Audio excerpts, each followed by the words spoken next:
Hi everybody, welcome to my Rangers review. I must introduce myself first because this is the first time I've done this on YouTube.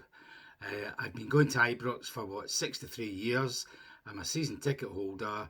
I've written 5 books about Rangers and had them published in the last 5 years. So hopefully I know what I'm talking about when I discuss Rangers and even football in general.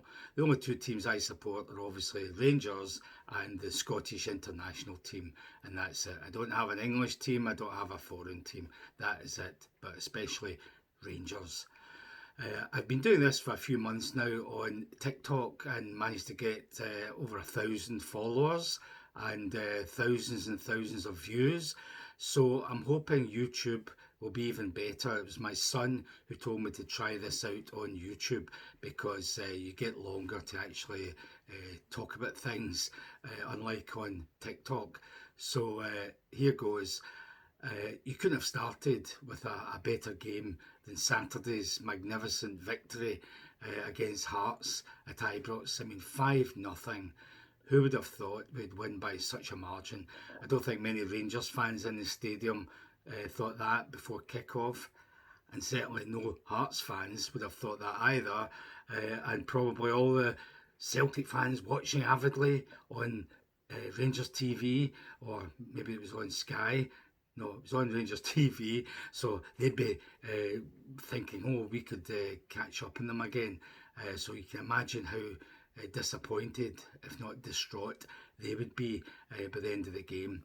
So anyhow, we started off front foot, just the way we want Rangers to start, especially at home. Fast passing, fast movement, great energy, closing down the opposition, harassing them to get the ball back when they actually got possession, which wasn't that often in the first 15 to 20 minutes. So it looked good right from the very first whistle because we had that desire, that energy. Every player looked to be trying to implement whatever he'd been told to do by the manager. So when we scored the goal in just short of the second minute, it seemed as if it was always going to happen, even though we'd only been watching for about a minute and a half. But what a great goal. The passing move, ended with Lundstrom passing it out to Cortez. He took the ball inside a bit on the 18-yard line and just hit a 5-yard pass to Diamande, and he switched it from his right foot to his left and then just rifled a tremendous shot into the right-hand corner of the goal. What a start. Ibrox went crazy, and no wonder. And from then on, it was just us dominating the game, passing it well, not giving them a sniff. They hardly got into our last third. I think it took them about maybe 30 minutes before they had a wee 5-minute spell of passing it about in our half, which hadn't happened up until then. That lasted about 5 minutes. They didn't create anything. And ironically, that's when we got the second goal.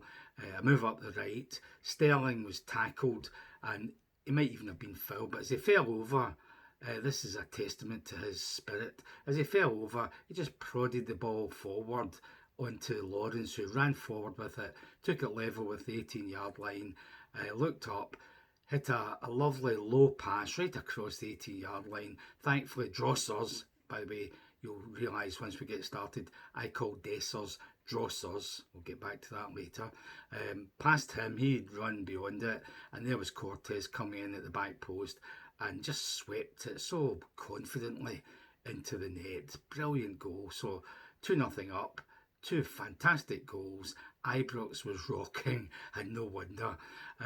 So that you couldn't have asked for more. We had another few chances. Tavernier hit a beauty that the goalkeeper managed to parry away. Good save. That was the best save until then. Great effort from Tavernier there. Another one flew over the bar. Drossers, remember that's Dessers, Drossers actually dispossessed a Hearts player about 10 yards inside our own half. Well done, Drossers. Runs forward with it, runs up the inside right channel, nobody near him.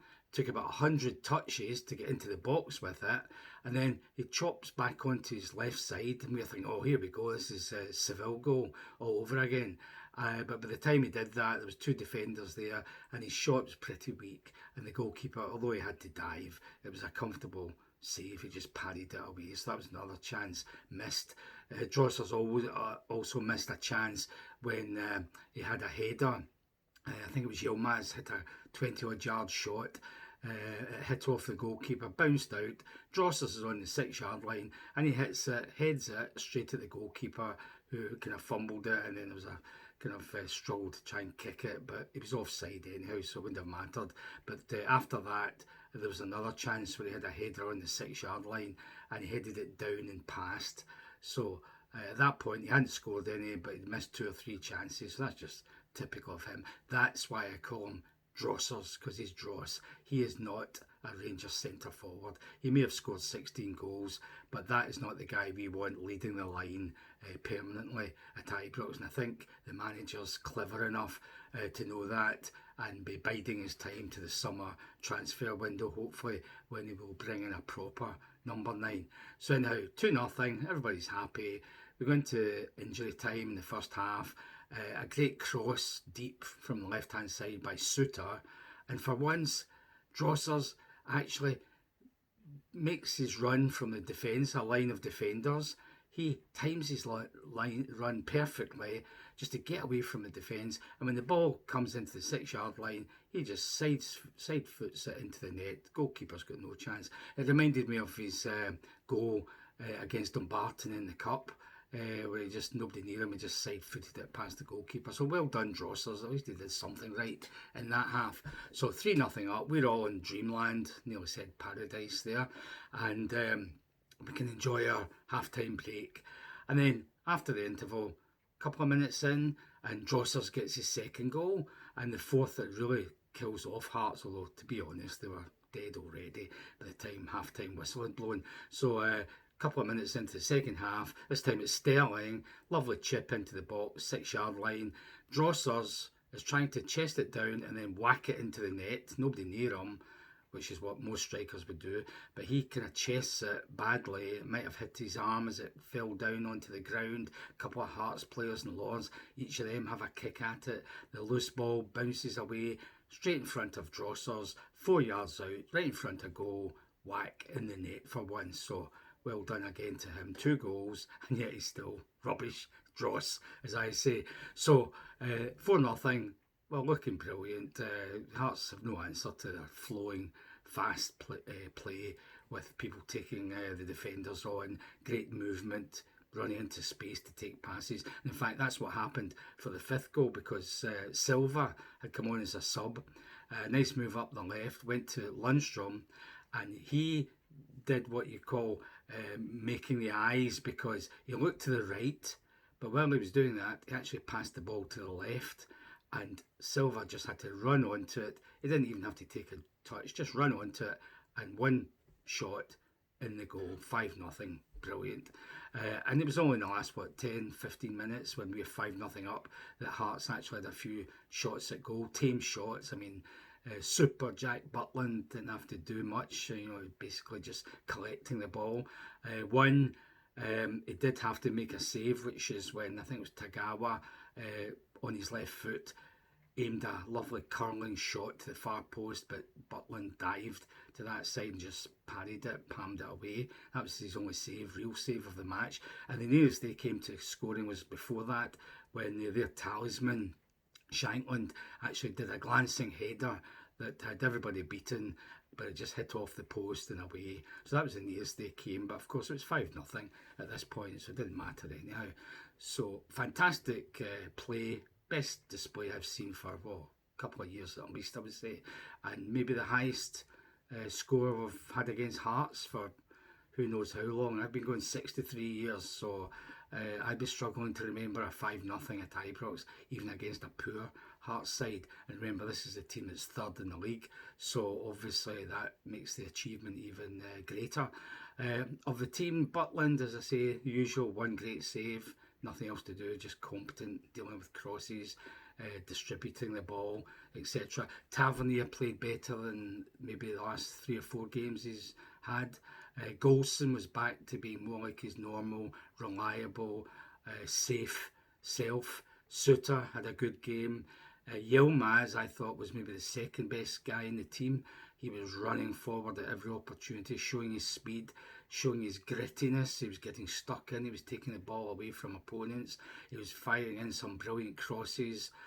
Didn't have too much luck with his shooting. One good shot that I described earlier. Teamed up well with Cortez in the left wing.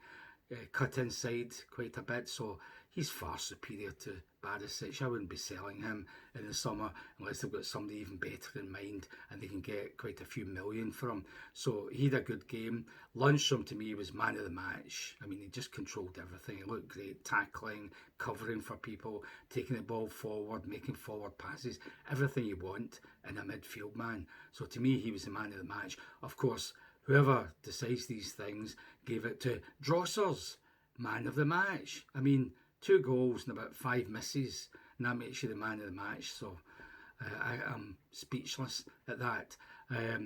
Silva came on, did a good job, did a lot of hard work, good running, nice little touches, scored a nice goal. So he was good, even if he was only the sub. I obviously would have started with him. On the wing, Sterling was asked to play there the time he was on, right-sided midfielder stroke winger. He created or helped to create the second goal. So he does a good job there breaking up the play, and he is dangerous going forward. He's an athletic, strong, quick guy. So he looks as if he could do a turn in practically anywhere in the park except maybe the goal. So he had a good game as well. Trying to think who else. They were the main ones, I would say. McCausland came on, did okay. Wright came on, didn't do okay. He should never be even getting a cameo appearance in this team unless we're really decimated by injuries. Diomande had a good game. He looks smooth. He's a Rolls Royce of a player. He can move about, so fluid, so confident. The way he takes a pass, controls it, the way he passes to other people. His last 2 games have shown what a shot he has on him from outside the box. So we need more of that going forward. Cortez, again, can take on people, get stuck in, can retrieve the ball, does a good bit of backtracking, scored a great goal. We know he's going to score more goals than, for instance, Kent ever could for us. So it's all looking good from that point of view. If we can just get some of our injured players back, like Sima, Cantwell, 2 or 3 weeks maybe, and nobody else gets injured, we should be firing in all cylinders. So we should be looking good and looking down from the top of the league from now, hopefully, until after the split. And even then, maybe a draw, hopefully, at Parkhead would be enough to see them off and us champions. 56 coming. So this is the first of my reports. I hope I haven't bored you. I hope I haven't rambled on too long and you're desperate to give up listening to me.